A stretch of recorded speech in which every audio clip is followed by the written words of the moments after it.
श्री कृष्ण कहते हैं, वह जो सभी इच्छाएं त्याग देता है, मैं और मेरे की लालच तथा भावनाओं से मुक्त हो जाता है, उसे शांति प्राप्त होती है। और हमेशा छोटी छोटी गलतियों से बचने की कोशिश किया करो, क्योंकि इंसान पहाड़ों से नहीं पत्थरों से ठोकर खाता है। भी दुखों का अंत हो जाता है और शांति चिंता मनुष्य की बुद्धि शीघ्र ही स्थिति होकर परमात्मा से मुक्त हो जाती है। अपनी पीड़ा के लिए संसार को दोष मत दो, अपने मन को समझाओ। तुम्हारे मन का परिवर्तन ही तुम्हारे दुखों का अंत है। इच्छा पूरी नहीं होती है, क्रोध बढ़ता है, और इच्छा पूरी होती है तो लोभ बढ़ता है। इसलिए जीवन की हर स्थिति में धैर्य बनाए रखना। अगर तुम अपना कल्याण चाहते हो तो सभी उपदेश सभी धर्मों को छोड़कर मेरी शरण में आ जाओ। मैं तुम्हें प्रदान करूँगा।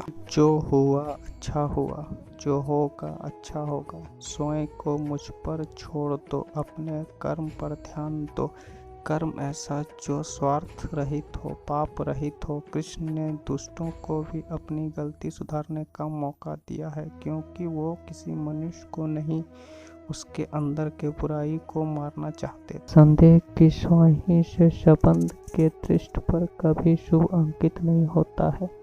इसलिए अपने मन को विचार और संबोधित कर आधार दोनों ही शुभ रखें।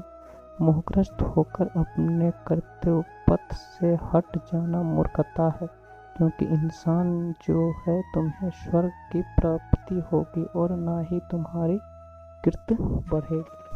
इस भौतिक संसार का यह नियम है, जो वस्तु उत्पन्न होती है कुछ काल तक रहती है, अंत में लुप्त हो जाती है। शरीर हो या फल हो आदि, कोई व्यक्ति प्रेम से भक्ति से पुष्प फल जल भी मुझ पर चढ़ा दे तो उस भाव से उससे स्वीकार करता हूँ, वह मेरा प्रिय भक्त हो जाता है। उससे मत डरो जो वास्तविक नहीं है, ना कभी था ना कभी होगा, जो वश में और उसे कभी नष्ट नहीं किया जा सकता है। श्री कृष्ण। जीवन में तो आधे दुख इसी कारण जन्म लेते हैं, क्योंकि हमारी आशाएं बढ़ती होती है। इन आशाओं को त्याग करके देखो, जीवन में सुख ही सुख है। अपने परम भक्तों में हमेशा मेरा समर्थ या एक चिंता मन से मेरा पूजन करते हैं।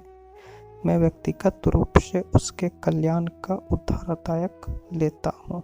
जन्म लेने वाले के लिए मृत्यु उतनी ही निश्चित है जितना कि मृत होने वाले के लिए जन्म लेना। इसलिए जो अपरिहित है उस पर शौक मत करो। श्री कृष्ण कहते हैं, अगर तुम्हें किसी ने दुखी किया है तो बुरा मत मानना। लोग उसी पेड़ पर पत्थर मारते हैं जिस पेड़ पर ज़्यादा मीठा फल होता है।